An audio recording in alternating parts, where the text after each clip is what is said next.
Hi,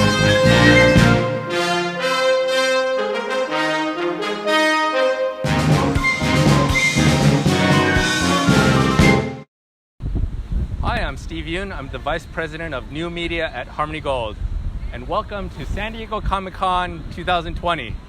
As you can see, the lines have never been better.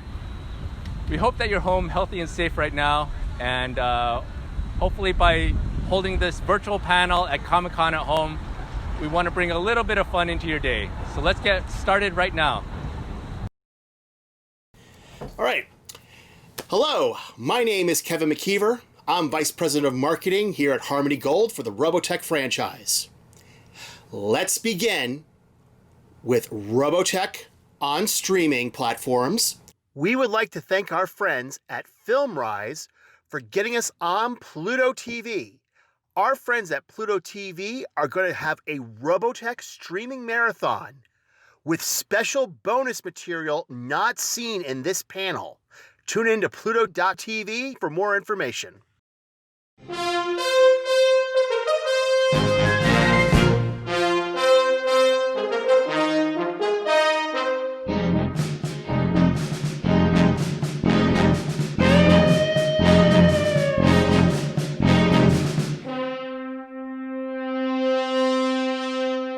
Hi, everybody. My name is Casey Lau. I'm the co-host of the Hyper Room podcast, and I'm here today to celebrate the 35th anniversary of Robotech as part of the San Diego Comic-Con at Home edition.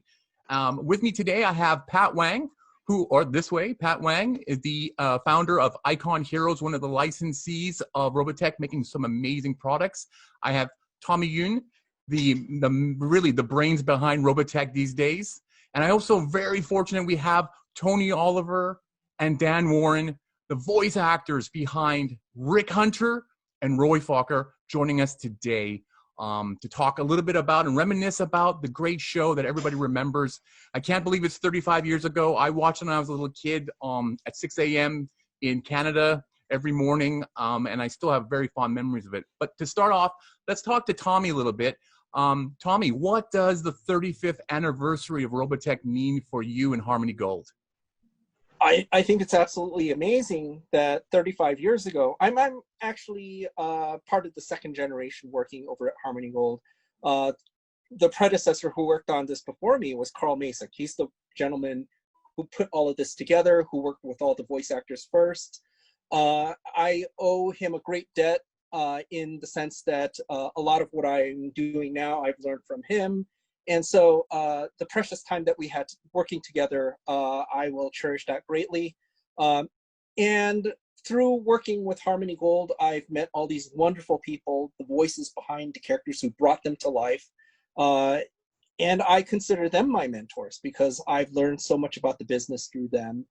And the 35 years that you mentioned, I was like you. I was a student when I saw this, and it greatly affected the way I work professionally, including before I came into this industry, I've worked in video games and comics, and it influenced a lot of the work that I did. And somehow, through serendipity, it just brought me back into Robotech. And I thought it was just going to be a short-term gig, and I've been here for many years now. And this is all due to the fans. The fans have been continuing to support this for all these years. I just want to shout out to Tommy Yune. I am a big fan. I remember your Buster the Amazing Bear, and I learned how to use Photoshop from one of your. Yeah. Oh my goodness! And what's funny is people were talking about there was anthropomorphic comics back then, and folks were talking about how it looked like anime, and there was more mecha in that cartoon series than they ever saw in anthropomorphic, animal characters. And that had a lot to do with the fact that I was just watching Robotech. Yeah. And so that's how far back the influence goes. I think it's also kind of ironic that the three of us are Asian Americans, and we were raised on the American version of an Asian anime when we grew up. Patrick, talk a little bit about your relationship with Robotech when you were younger, and then how you're working today with the brand.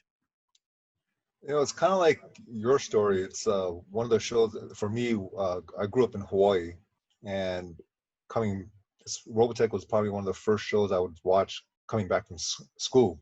I remember coming back, and if I wasn't able to, we had to record it on the old VHS or Betamax. I had both, if people remember what those are.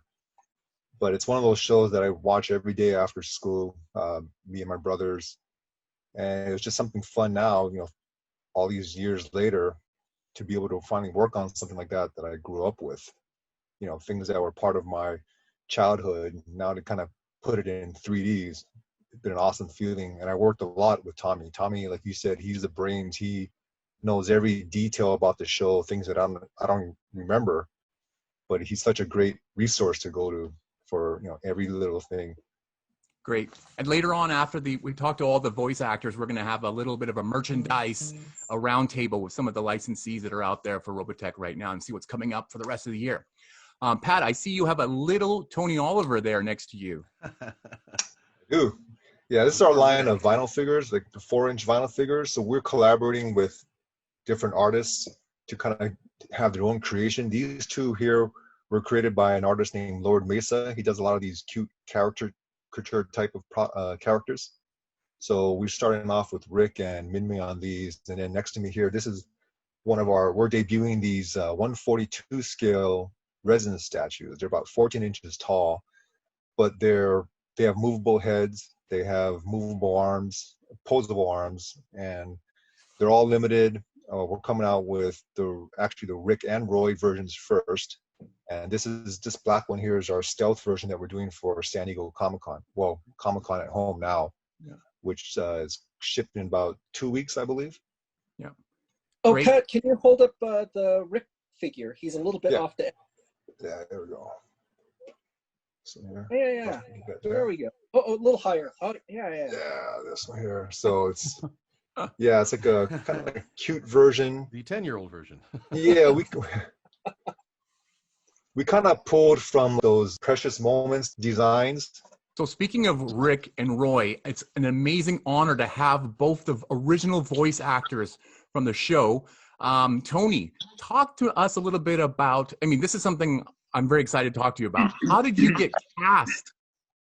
Before we get to the casting, what's the context of the time? This is 1984. I'm assuming that you were cast as Rick Hunter. Had you heard of anime before? Did you know anything about what this was? You're a working voice actor already, but how did this, start for you? Yeah, it was 1984. It was, for me, I was in a transition piece in which I was trying to figure out whether I was still going to be an actor or not. I had actually decided to quit the business, and I moved north to Bakersfield to work for a friend of mine at a radio station so I could do commercials and sell time. I was selling it. And I happened to get cast in this thing, and it was at a time where television was starting to transition out of some of the old stuff. Just the technical stuff. 2-inch videotape was going away and things like that. So there was a moment where I wasn't quite sure where the world was going to go in terms of television. I was brand new and scared and trying to get paid to act. So that was kind of the context when we started doing Robotech. I'd never really seen anime before. I had, but I didn't know it. I as a kid, I watched Gigantor and the Speed Racer and a couple other things like that, but I didn't know it came from Japan. And so to me, this was a whole new, wonderful world that I was terrified and convinced I was going to get fired within the first couple of days. How about you, Dan? You're basically been cast as the Han Solo of anime. Talk a little bit about how did you get involved with the whole thing? I think I better put that on my resume. There you are right there on Tommy's screen. Yeah, right. I had been doing a little bit of voiceover commercially. I'd been doing some commercials, and I was a spokesman for a couple things a couple years prior to that. I honestly, I don't remember how I ended up at Intersound, which is where we recorded this stuff.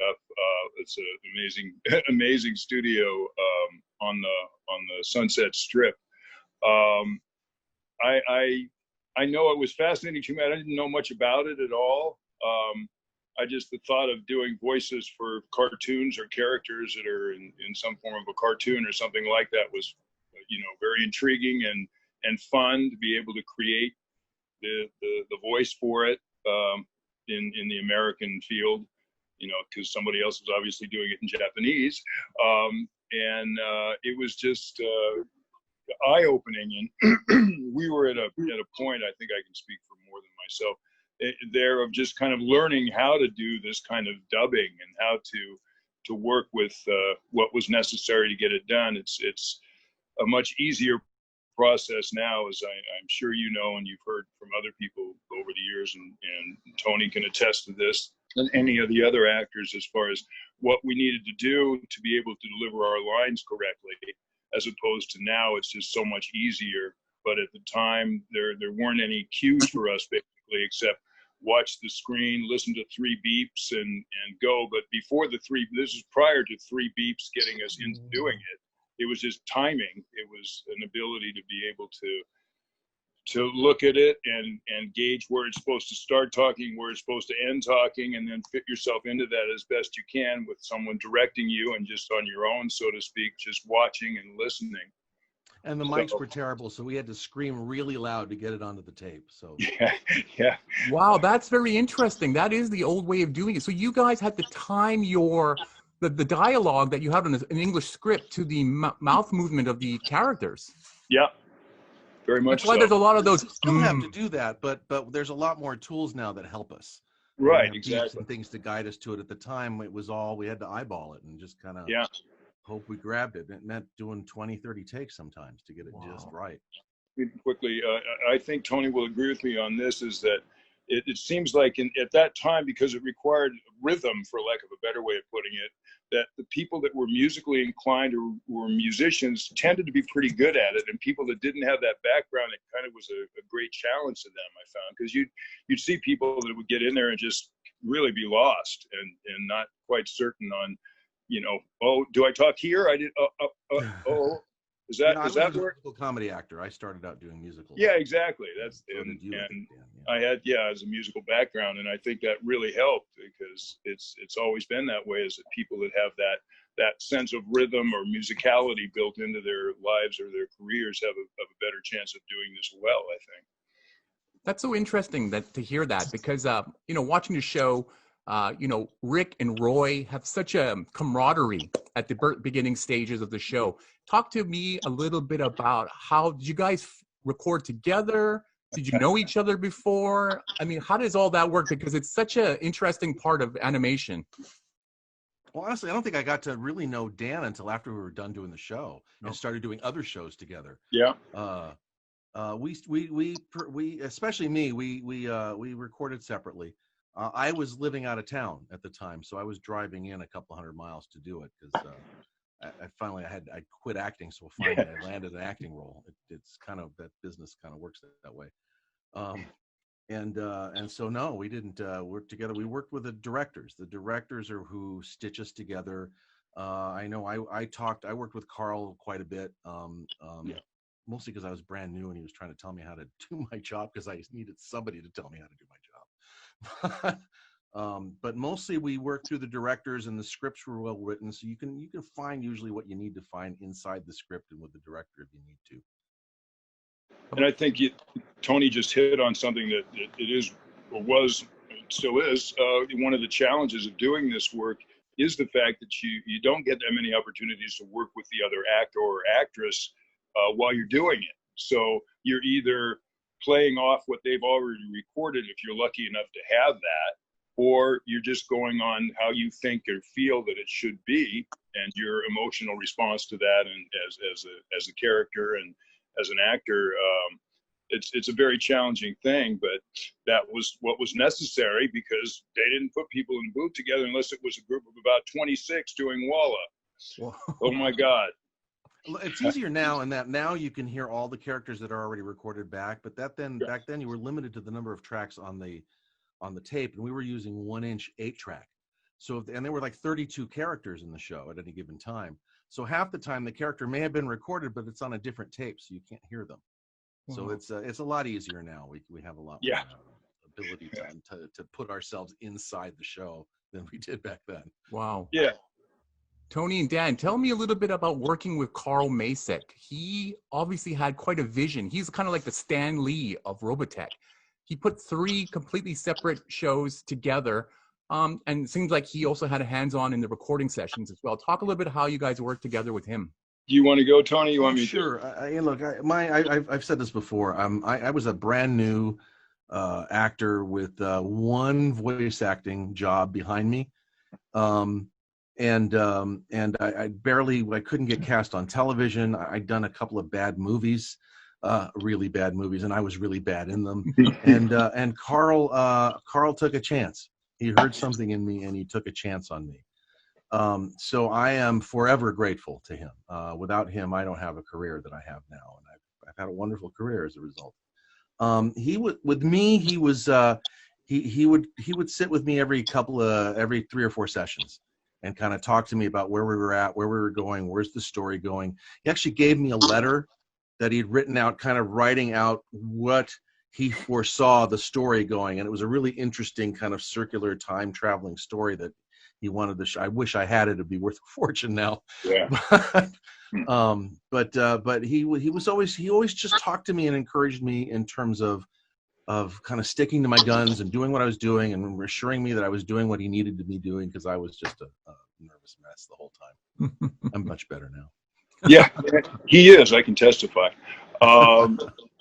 I the same thing, Carl. He had such a vision and a determination of what he wanted to do, and he was so kind to include me and bring me in for these things, just because, like as Tony said, he saw or heard something that resonated with him in my performance and Tony's performance and the other cast members, and it was just, once that happened, he was really there to help and there to guide and move you towards his vision, and it was exciting to do that.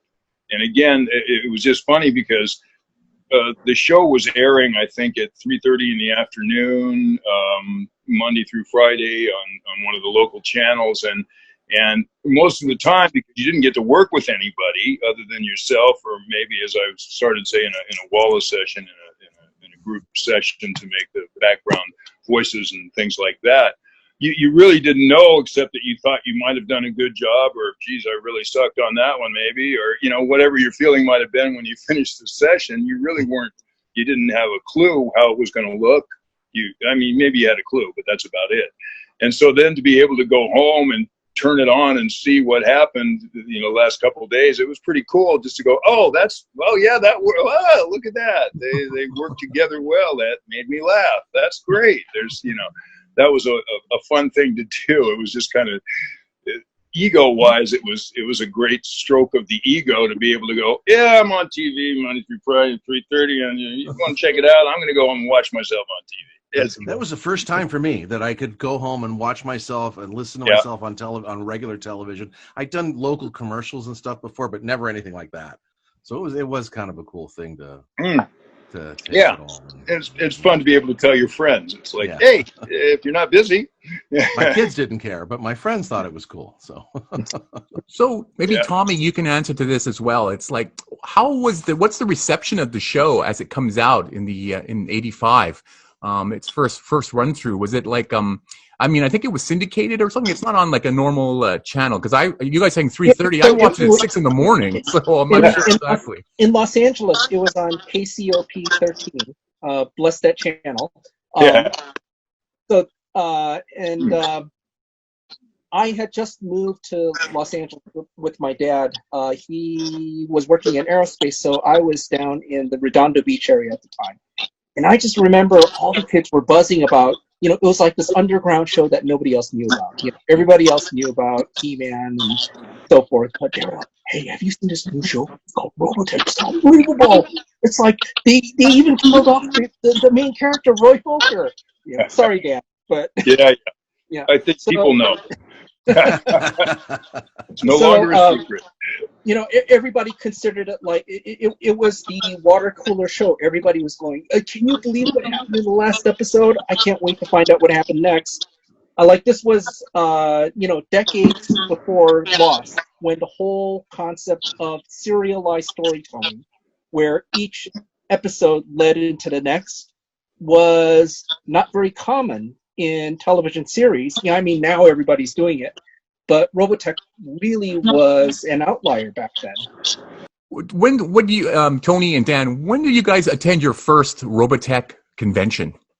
And what was the response to it? Oh, I was actually, because I don't look like my character, they were hesitant to send me out because I'm a little round and and didn't have the hair. So I went in as a substitute at a convention in Anaheim. Actually, it was the first one I went to because Reba was a little pregnant and couldn't be there or something like that.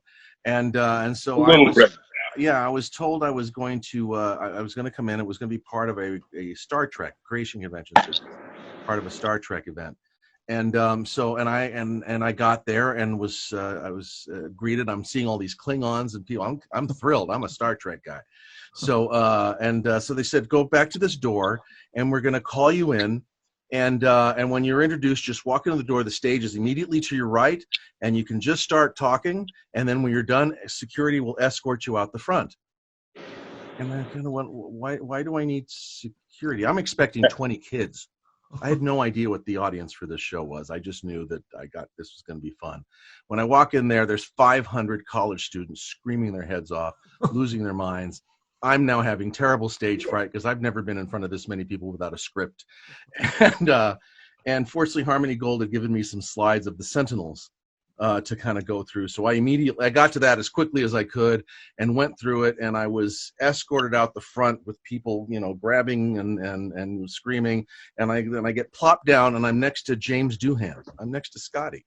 So I'm trying not to totally fanboy out while I'm trying to be the cool guy signing autographs and doing all this stuff. It was one of the weirdest, most bizarre experiences of my life. I still haven't entirely gotten over it. And I still find conventions fascinating and interesting and strange for me, for people wanting to talk to me. What year was that convention?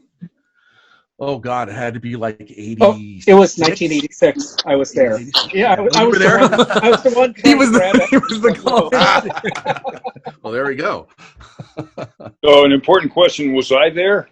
No, I don't think so. I don't think so. I was like, did I forget that? Damn.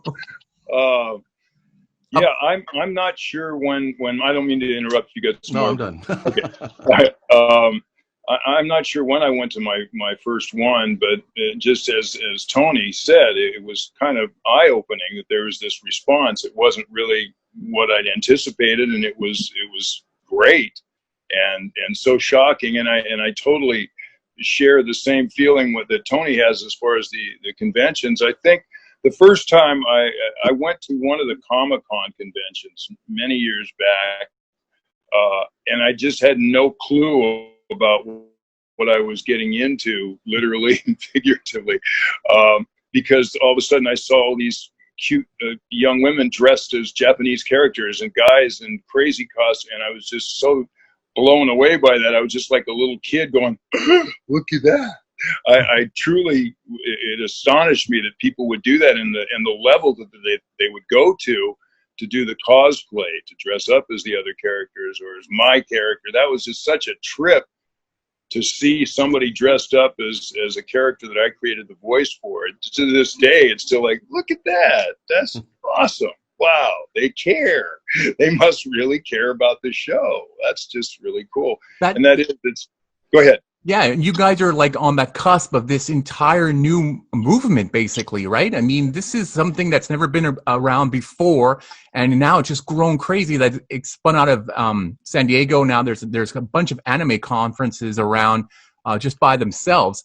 Do you remember like how important that was, getting involved into this kind of world that was just at the beginning? It's like being in Star Wars almost, would you say? I don't know, but what do you guys think? It was quite that big. I mean, I'd gone to a couple of conventions. Conventions have been around for a while at that point, but mostly they were single shows like Star Trek conventions, or even there was a Batman convention, I think, once when I was a kid that I went to. It wasn't really what they are now. But the level that, and the ferocity of the fandom is what's mostly surprising, because I expect that for something like Star Wars. It's less expected for a small TV show that was in syndication for a year. I mean, a couple of years ago, Dan and I were at the premiere of the documentary for Carl Macek, about his life. And at the end, we were asked to stand up on stage next to an SDF model and have our photographs taken. And it was like paparazzi time. It was, I mean, it was really. I think I turned around to you. I said, "Is this ever stopped being surreal for you?" And I think you said, "No." No.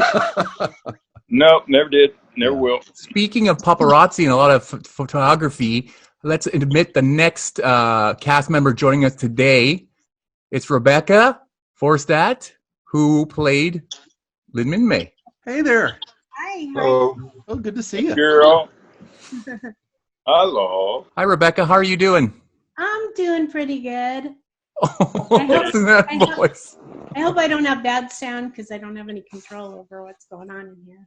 You sound the same from 35 years ago and that first time I turned on the show.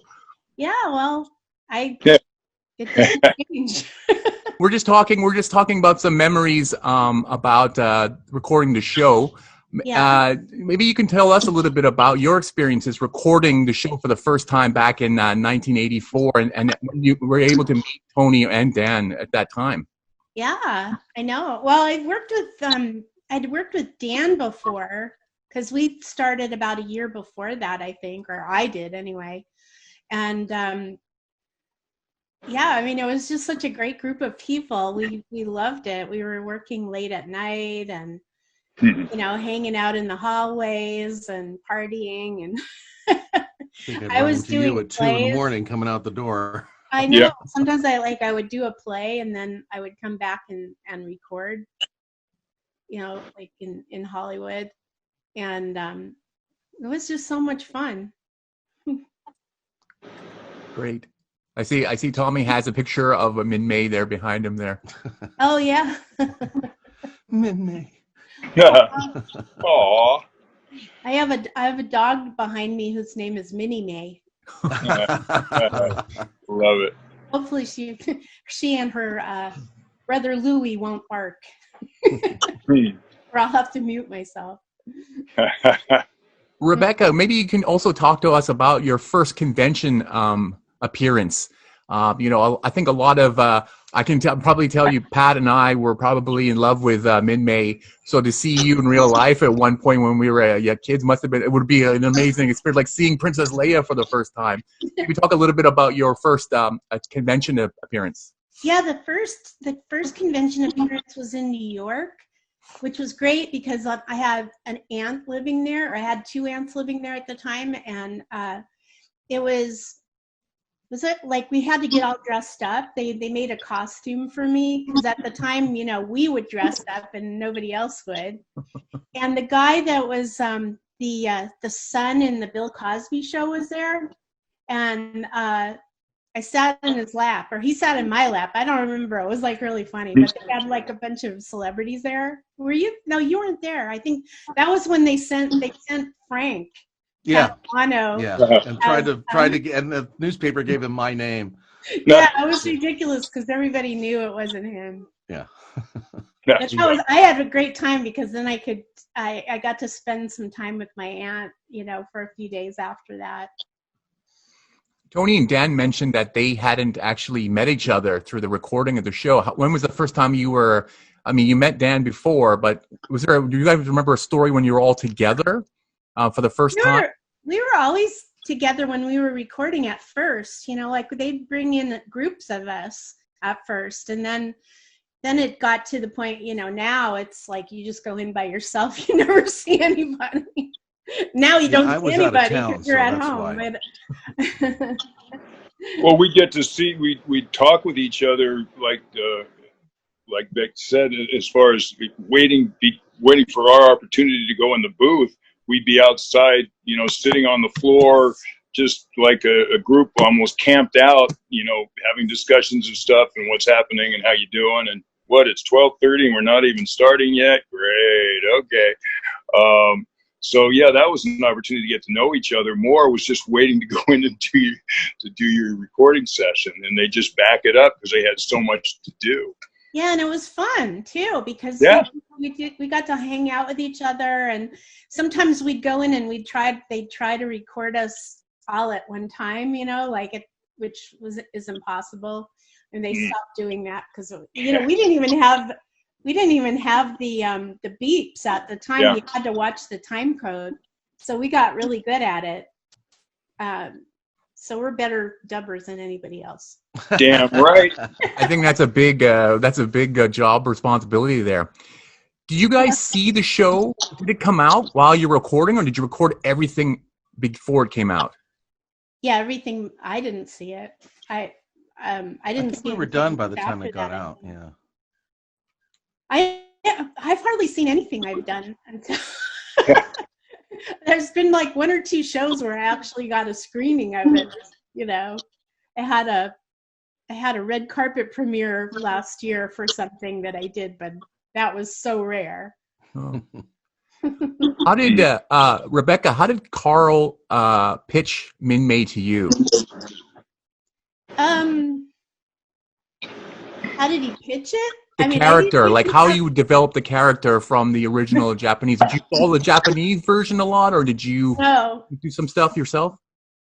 Well, no, because at the time, it was going to go on television, so we couldn't really follow the way the Japanese did it. We were writing it for an English or American audience, so they would write a lot of dialogue in between all the kind of the slow parts, that they don't do so much anymore because they want to stick more with the Japanese. But it was like back-to-back dialogue pretty much.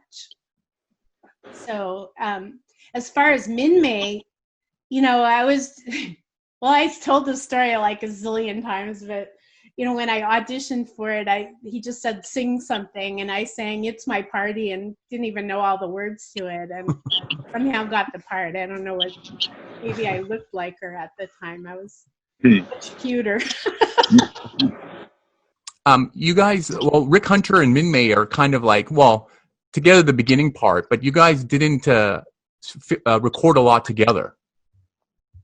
No, we didn't record together at all. Partly because I lived out of town at the time. I was 100 miles away. That's right. Doing radio, so I was having to come down in the afternoons and evenings. I would often see you, Rebecca, as you were coming out from your recording session, as I'm going in at like 10 o'clock at night. So so that's mostly for me. That's mostly how I met most of the cast, is who was coming out the door. Or going in the door when I was going out. So it was usually those two or three people. Yeah, that's true. I couldn't remember that, but yeah, a lot of us, lived nearby, so we were just kind of there for hours. Thanks, Tommy, for putting that picture up there. That's great. Yeah. Those are the things I remember seeing. And I think we were working on multiple shows too. I mean, not just Robotech too. We were working on all kinds of shows. Well, I wasn't. I was still new. Oh yeah. And what happens when you find out that your character has a big scene there midway through? How do they pitch you that kind of storyline? When you say a big scene, do you mean one in particular, or do you just mean in general? Well, I think a lot of people love Roy a lot, and he was the coolest character, but he doesn't make it through the whole series. What? Oh no! Spoilers for 35-year-old anime. Dude, I haven't watched it all. What? Honestly, there was not much warning, if any at all, and that was the shock of it. And maybe perhaps it helped me with the performance because it was such a shock. He didn't tell us, Carl. The directors didn't tell us that was. Yeah. I had no idea what the story was about the entire time. I just came to do my job. That was it. They tried to explain it to me, but it would like go in one ear and out the other. I was like, huh? Yeah. Oh, you want me to scream? Okay. Yeah, exactly. I can sing. You want me to scream too? Okay. Is there money involved? Yeah, exactly. That's the first question, and we're being paid for this. Yes. So yeah, I just I think that again is part of the attraction or the difference in this series and others was again the portrayal of consequences of warfare, basically the consequences of battle and of being a soldier and that was deep and And it was so well written that over the years, I'm at least 10, probably more people have told me they joined the service based on the Roy Fokker character, based on his,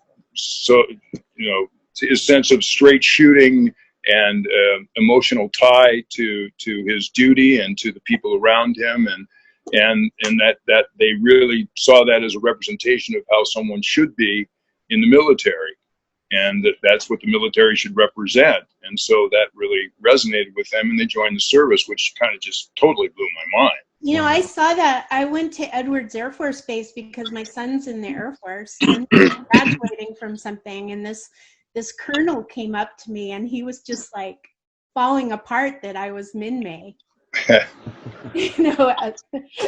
And there was quite a few of them there. The military connection is really strong. I was a convention in Sacramento, and I was approached by a guy who was a soldier. He had literally climbed off the plane from Iraq and came to the convention first to meet me before he went home. I've received a couple of challenge coins from Wolf Squadron and from the Strategic Missile Command.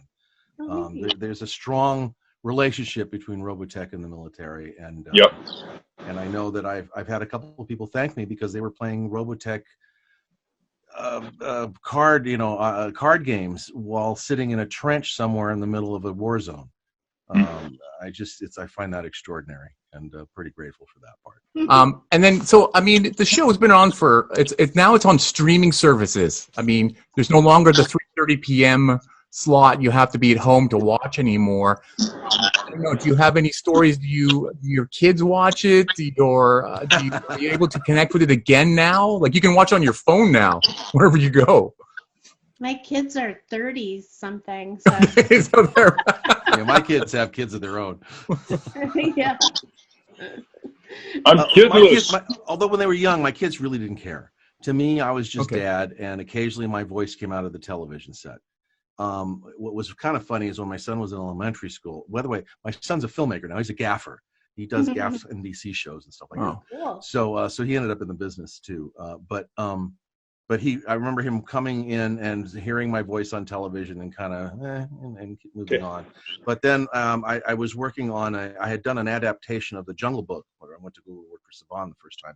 We did a little animatic version of it. It won an award for preschool video, but they decided to turn it into a little golden book. So they sent me I'd written it, so they sent me the galleys, and I was going through the galleys, and my son comes walking and says, "What are you doing, Dad?" He's maybe 10 years old. And I said, "Well, I'm going through the galleys. I wrote this book." "You're an author?" So that's what really kind of done. So in terms of the kids don't care. In terms of TV and stuff. Both my kids work in the business and they don't care. Yeah.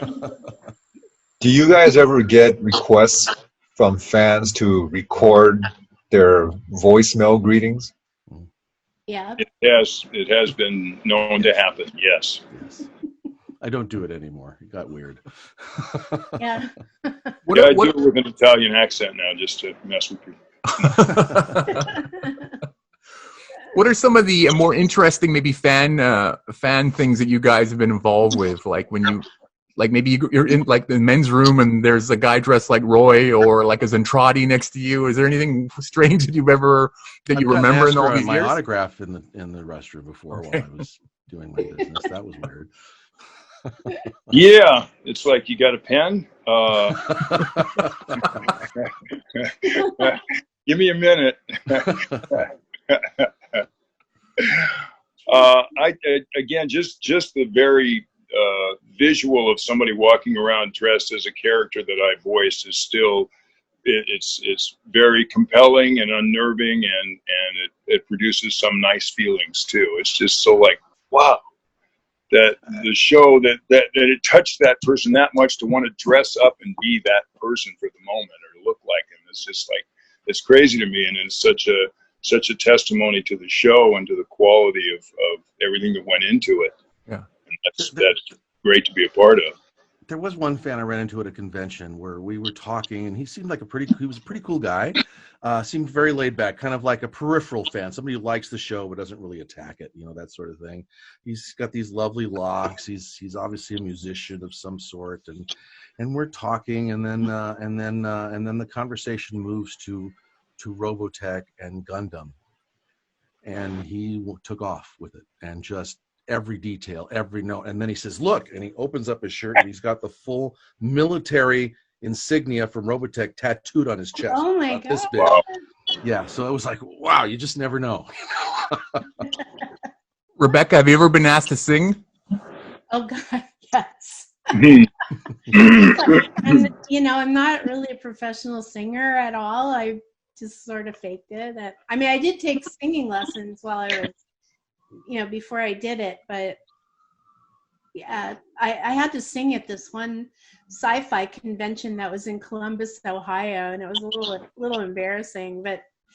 And we've done some like that 10-year anniversary was a concert, and that I did work with Opio on that too, so that didn't go too bad. Cool. And then when Tony and I did a thing with Opio, we did this whole Tom Sawyer thing, and it was pilot so cute. for a Tom Sawyer thing. Yeah, it was really cute. I wish we had I think I have the recording. I have a cassette of it somewhere. Yeah, I've moved so many times. I don't know. It's somewhere. Okay, I don't want to make it too uncomfortable now for Tony and Rebecca, but we're going to let in Melanie MacQueen into the room. Welcome. Whoa! Hello. Hey there. Hey. Melanie MacQueen, the voice of Lisa Hayes, has joined us. How are you doing, Melanie? I'm fine, thank you. How are you doing? I'm great. We're just reminiscing on the show. And then Tommy in the middle there, he's got the picture with Rick and Lisa together. I mean, you've obviously said this a million times, but we'd love to hear from you again. Like, what was your experience recording the show initially, like back in maybe '84 before the show started to air? How did you get involved with it? And how did they pitch the character of Lisa Hayes to you? Oh, they didn't pitch it to me. They said, come in and audition. And I said, it's a part. I'm coming in and auditioning. And they showed it to me. It was sci-fi. I'm always been a big sci-fi fan. Any science fiction, I'm in automatically. And back then I had long blonde hair instead of what I've got now. And Lisa, of course, had her long brown hair. And they said, do this section right here. So I walked up to the mic and I flipped my hair back just the same way that she flipped her hair back as she walked. And I heard a little ooh from the from the booth, and I went, really? Okay, I haven't really said anything yet. And next thing I knew, I was Lisa Hayes. Wow. Telling off Rick all the time for not keeping his hair out of his face. You old sourpuss. I think we were both typed out that way. Come on, how did he fly that thing with all that hair flopping in his eyes?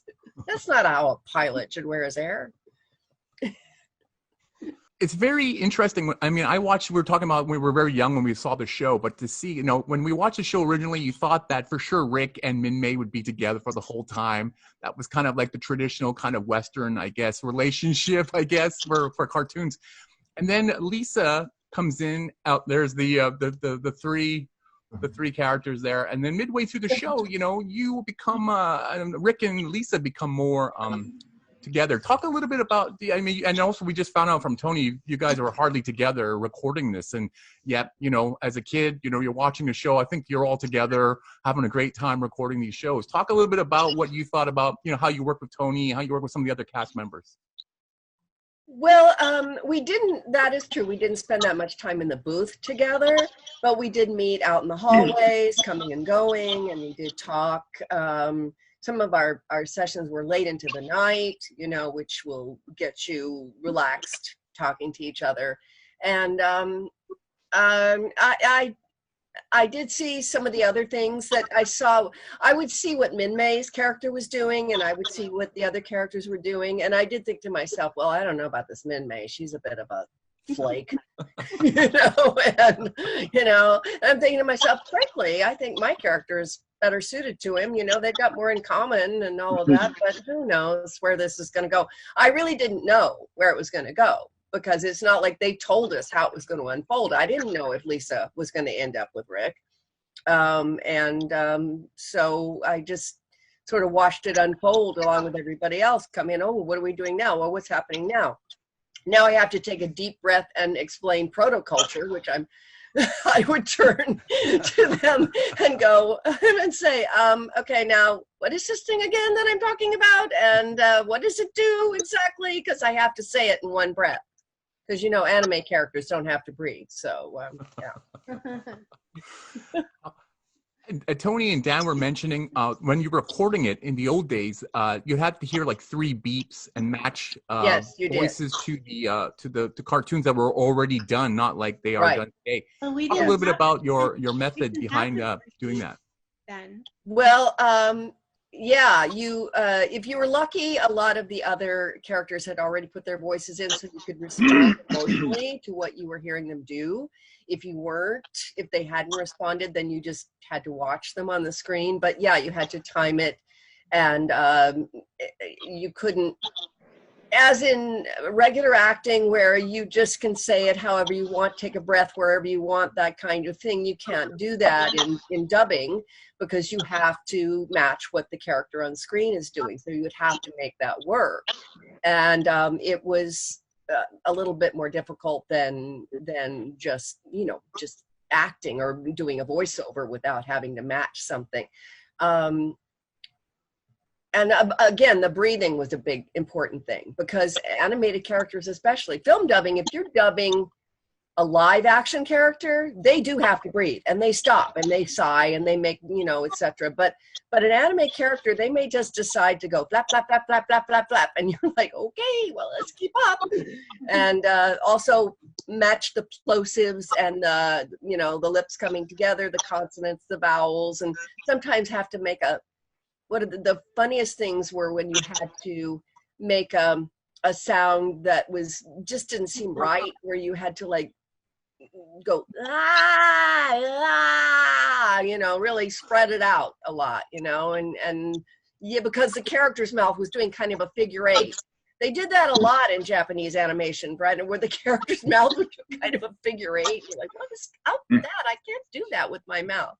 Thank you for I'm not answering hearing that you, question. sorry. That is the biggest question in my mind, of always these random sounds that come out of the character's voices. Like these sounds all the time. And because you're dubbing another language, and if you watch anime today in Japanese, it's normal to make all these sounds.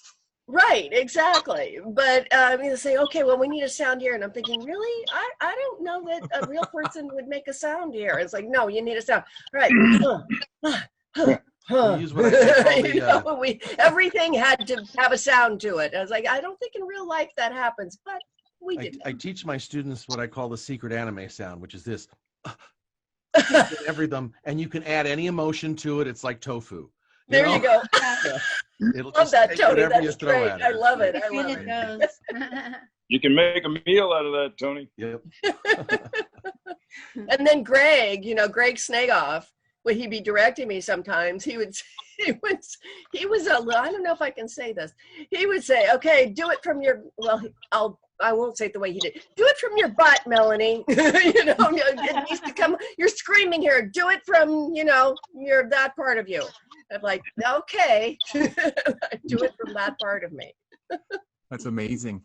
I want to talk a little bit about the voice acting industry, because you guys are all still heavily involved in it. And I'm also very curious about, like, if somebody wanted to get involved in being a voice actor one day, who's inspired by you. Tony, maybe we'll start with you. Talk a little bit about, how the industry's changed from the 80s till today, like 35 years. I'm sure it's changed. This was your second job, you mentioned. And so how, besides the technology side of it, because you guys are more famous. I've seen more faces behind the voices more now than ever before. Well, it helps that animes become more mainstream. I mean, people from all all socioeconomic, racial areas all watch anime now, and that wasn't the case when we first started. And technology's had a lot to do with how it is we do things now, so it's why we can do it faster. What's basically changed is that whole idea of you have to hit everything technical. All the plosives, everything has to be perfect technically. The focus now more is in giving a good performance, and if you can hit most of them, then great. But it's really getting your starts and stops done. But acting has become a more important part of it, which means the actors that are coming into the business now are far more trained in this kind of acting than we necessarily were. And as a director, I see that in that the people, the new actors coming in seem to get it quicker than they used to, just because they've been watching it their whole life. Right now, we have a situation where an awful lot of the dialogue, the people that are coming into the business that are doing the young actors that are working now, were all fans of the shows that we did back in the day. So they bring that and they kind of build on top of what it is that we did quite a bit. And that's been the biggest change. And the other part is the digitalization of the whole thing. It's very democratic. Everybody can watch it now. You don't have to wait 3 weeks to get your videotape from Japan. You can stream it, you can buy it, you can get it legally in your house much quicker than you could before. And those are the main changes that I think have driven everything. That and technology, of course, which made it cheaper. Technology made it less expensive to produce because it only takes a couple of days to do an episode now where it used to take a week. And that makes a huge difference. Dan, same question to you. How does it compare from back then to today? Well, there's especially, I mean, we may as well address this right now. As far as what's going on currently with the COVID situation, a lot of studios are shut down. The bulk of studios are shut down, and so where normally you would be called into a studio to record, it's now become necessary to set up a home studio for those that do not have them, to be able to connect and do things that you would normally do in the studio. And so that's a whole new aspect. And I do also have been recording audiobooks for a number of years, and I had the great fortune in the beginning, up until this COVID thing, that basically I happened to encounter through nice people introducing me to the folks that were involved with casting for some of the major publishers. And so I went straight to the top of the line as far as just not needing a home studio or not needing something small, because I was just sent to the bigger studios to record. And over the years, it's consistently more and more people are having a booth built inside their home, or getting a prefab booth and putting it together and setting up the whole thing. And I didn't have to do that. And now I'm at the point where I do have to do that. And I've already, I've lost some work because it was like I was hired and then told, oh, you don't have a home studio. I'm sorry, we're just not recording otherwise. Right now, I don't know how long it's going to last, but that's something that I'm personally in the midst of trying to put all that together. I've been able to record a little bit of stuff, but not any of the audiobook stuff, because it's a much more stringent requirement of broadcast quality and the sound and et cetera, et cetera. It's very deep as far as what they want for it to be right.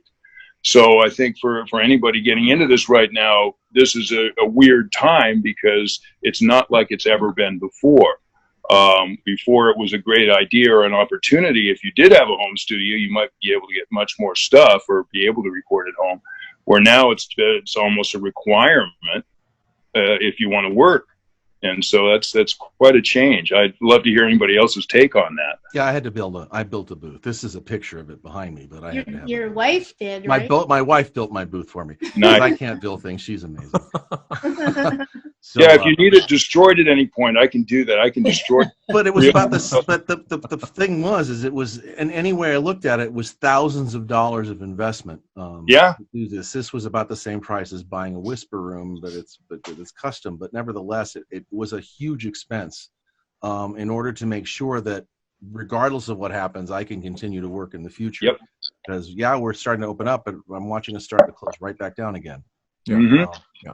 And it used to be you can just use anything for auditions. You could use your phone for an audition. Yeah. Now they want to hear your setup. So you have to get a setup before your audition. It just got logarithmically more difficult to get into this business right now, because now you have this enormous expense on top of just learning your craft and trying to network with enough people that can get you a job. So it just got a lot harder.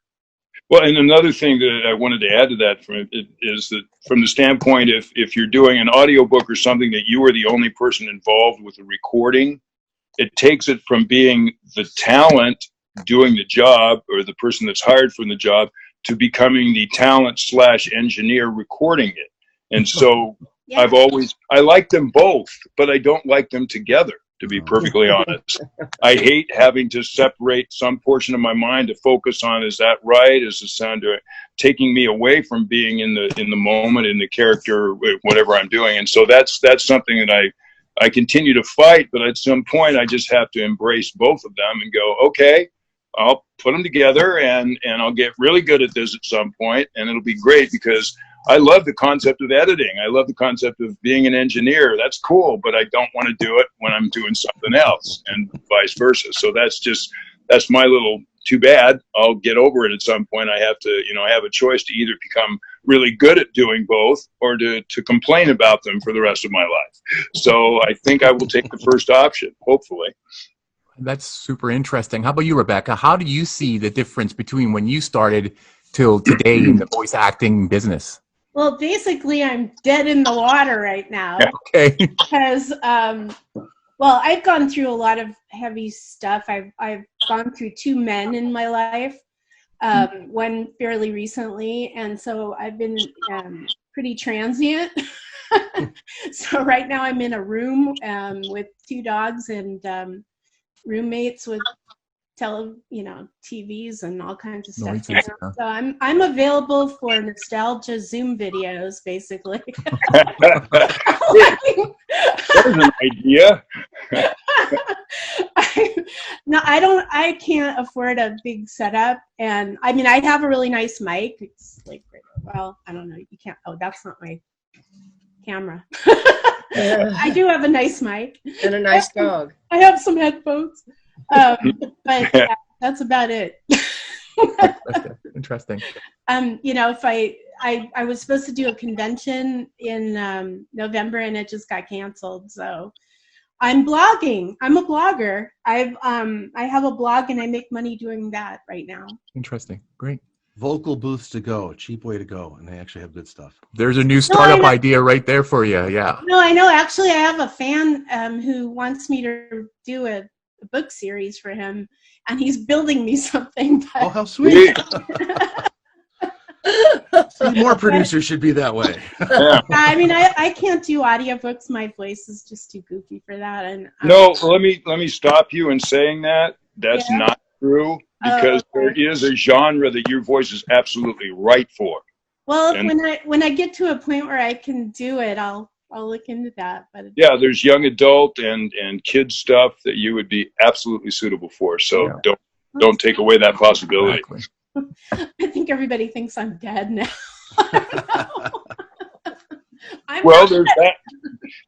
There's that opportunity. Sure. No. Melanie, how about yourself? Well, I'm not really in the voice industry anymore. I haven't really done it seriously for years. I did more on-screen stuff. I did more commercials. I represented the Virginia Lottery as their spokes character. I got more into teaching. I actually taught preschool for a few years, and after-school theater classes and adult theater classes, and excuse me. Whoa, there goes my. See, I can't do it. There goes my voice. And I was doing a lot of directing. As a matter of fact, just when this hit, I had just finished directing a show that had just opened, and to very good reviews for about 3 performances, and then we had to close down. So I can't be very helpful in terms of what I do. Have friends who are doing it, and they tell me about the difficulties or the pluses of having a home studio. I do agree. Dan is right. You really have to have the home studio these days. That's what they require. And I don't really, if anybody doesn't have it, I know that they're in the process of getting it, because that they want you to do it all, edit and record and everything. And I'm sure there's some people who are doing it without, but I am not personally acquainted with any of those people. So most of the people that like this, the sessions that I direct, because I direct mostly these days, but the sessions that I direct are the stuff that I've been directing. They're not requiring us to edit. They are requiring us to run a backup, and then we just send that in, and then they edit it later. So it's not as onerous as the audiobooks. Yeah, I guess I'm talking about a lot of the some of my friends are also doing audiobooks. And that is really, they're all doing the recording and the editing. I have one very good friend who, she's 30 years younger than I am, and so she's really just got into this the last few years, and she's doing it with a partner. She's with a male partner, and they've become quite popular, actually, because they're splitting up the male female voices within the book, and it's actually, they've got so much work lined up that they're very lucky at this point, which I'm very glad for, because as you know, it's very hard for people right now. I mean, everything has been put on hold in so many ways. So. You know what I tell people, because I had a podcast for a while and we did like 90 episodes. I was doing it with a friend of mine, and it was, my podcast didn't have anything to do with voice acting, but you know, people are always asking me on my website and stuff, you know, how can I be a voice actor? And I just say, start a podcast.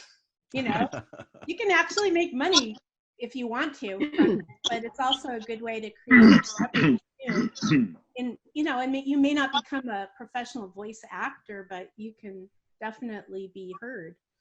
That's a thought, yeah. There's actually a good website. D. Bradley Baker has one. I think it's called I Want to Be a Voice Actor, or howtobeavoiceactor.com, one of those two. And it's just a bunch of really good free information for people who want to know. And he just did an article on voice acting in the COVID era, and when, you know, whether or not we should be in the studio or at home. So it's a great resource for those people who are interested in looking into this but aren't ready to spend money on a teacher or something like that. Great. Right. Great. That's great advice. Thank you very much for everybody's input on that. So I guess we're going to kind of wrap this up. It's 35 years. Hopefully we'll all be back again in 5 years from now to celebrate the 40th anniversary of Robotech. Maybe starting with Melanie, kind of, you know, what are the fondest memory you have of the whole thing, whether it's working on the show, the fans, or the merchandise that's made of you? I have a lot of fond memories, but I think one of the first conventions that I went to in New York, and there were other folks there from the show too, and that I didn't get a chance to socialize with them that much before that time. And it was a huge thing. There were giant robots in the middle of the room. I don't know. Tony, were you at this thing? And it I was, but yeah, you were there, Becky, right? Frank and I, boy, I really can't do this voice work anymore. Yeah, Frank and it was, and I think that was the first time I realized how big of a thing it was. And I had lines of people for my autograph that stretched out the door, and I was like, whoa, okay, this is really kind of a thing, you know. And I also got to, as I said, socialize with the group. And they're a really great group, and they're really wonderful people. And I always loved the time that I got to spend with them. And I really do love Becky, even though I'm not supposed to. and yeah, and that was one of my fondest memories. How about you, Rebecca? What was your fondest memory of the whole experience? Well, I think it's the longevity of it, that it keeps going and going and going, and people still watch it, and they still, you know, they'll recognize your voice and they'll still mention it. And really, what I love about it is that it really started bringing anime into the United States. I mean, I think it was the catalyst that started it, and so I felt really excited to be part of that. Yeah, great. And just all the cool people I met through. Yeah, it seems like you guys are like family together, even though you've been doing this We probably only see each other during these kind of reunion specials. Much, Eh? yeah. Or work. Yeah, we always, Melanie and I and Wendy Lee and Barbara. Barbara Goodson got together for lunch the other day, and it was Oh. well, a couple months ago, Yeah. right before the pandemic, and we had a ball. Wow. Yeah. How about you, Dan? What is your fondest memory?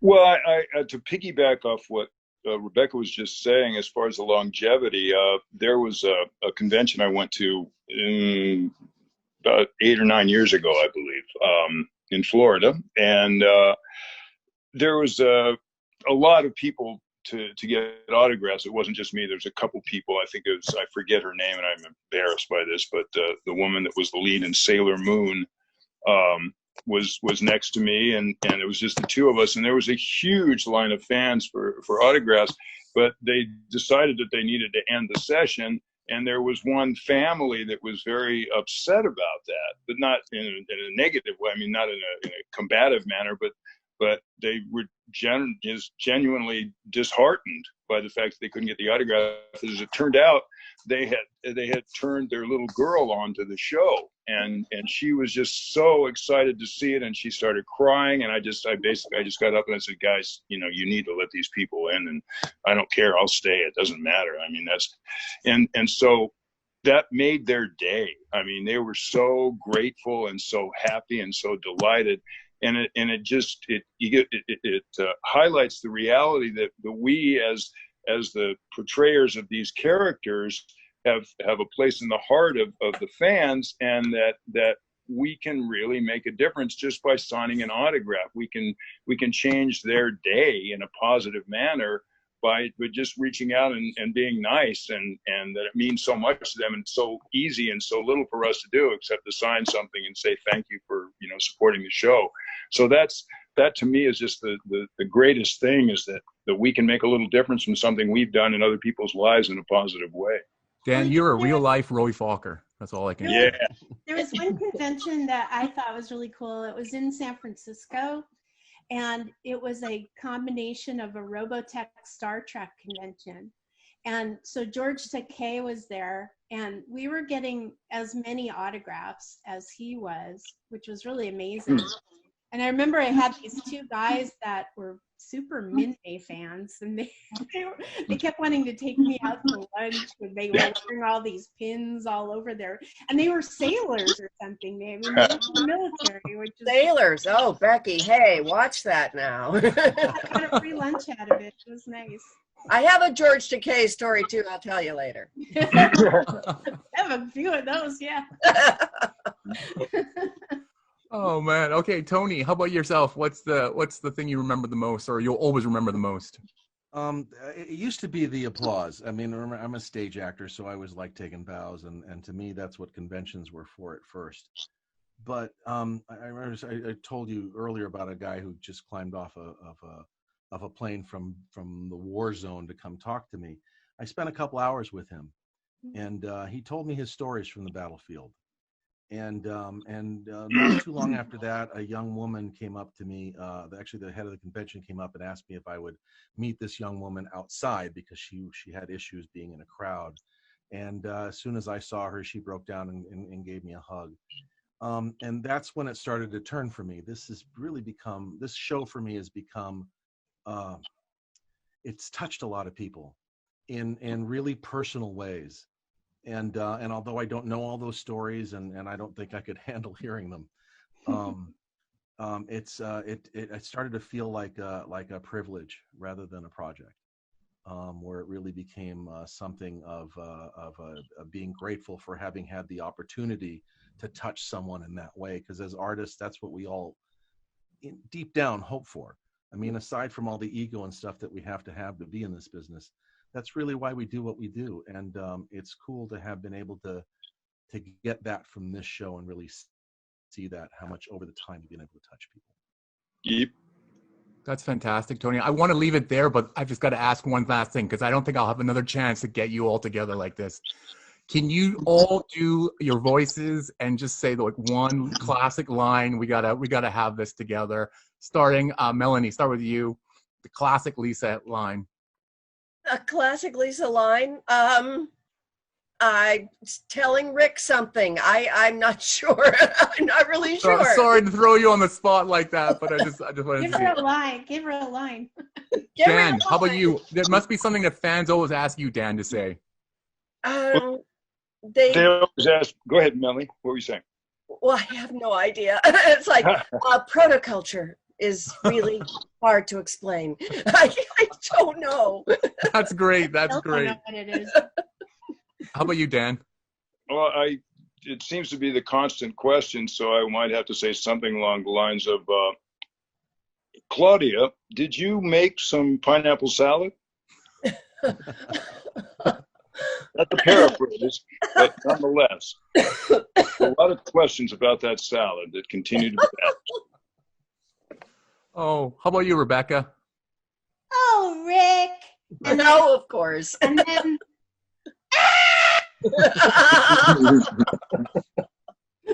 oh god, probably scared my roommates now. Yeah. Oh my God.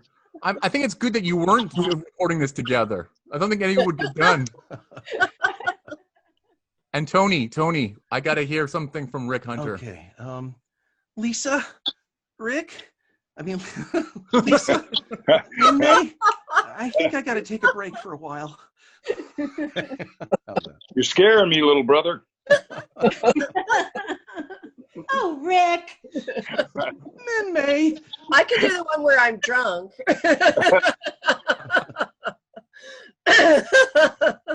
Oh my God. Thank you all so much. This has been a great honor for all of us to be part of this. I hope if we do this again in 5 years, it won't be like in VR or something like that, the next technology version of this. It'll be Patrick, holograms did you want to say instead of anything Actually, to close very it all up? convenient technology. You know, you don't have to drive. You don't have to go in traffic. I mean, it's kind of cool. Yeah, I'm going No. broke, but I'm not spending any money on gas. It's great. Yeah, thank you all for doing this. We feel honored to have you guys here, especially celebrating the 35 years. It's been, for Casey, myself, Tommy, it's something that we grew up with. So we're really honored to have you guys here. Thank you. Yeah, Thank you absolutely. very much. You're welcome. Thank you. Forgive me 1 second. Somebody's trying to call and I'm telling them not to. Okay, I'm back. I think I'm back. Here I am. Yes. There you go. I thought Dan Resurrected. has left the building. Did I disappear? I didn't know what. I've got this whole screen telling me a call's coming in. It's like, no, not now. Go away. So I'm back. You want us to leave now? Yeah, right. Tommy? Now I can leave. Tommy, any last words, Tommy? I just want to say thank you to everyone for just bringing life to these characters, for turning Robotech into what it is.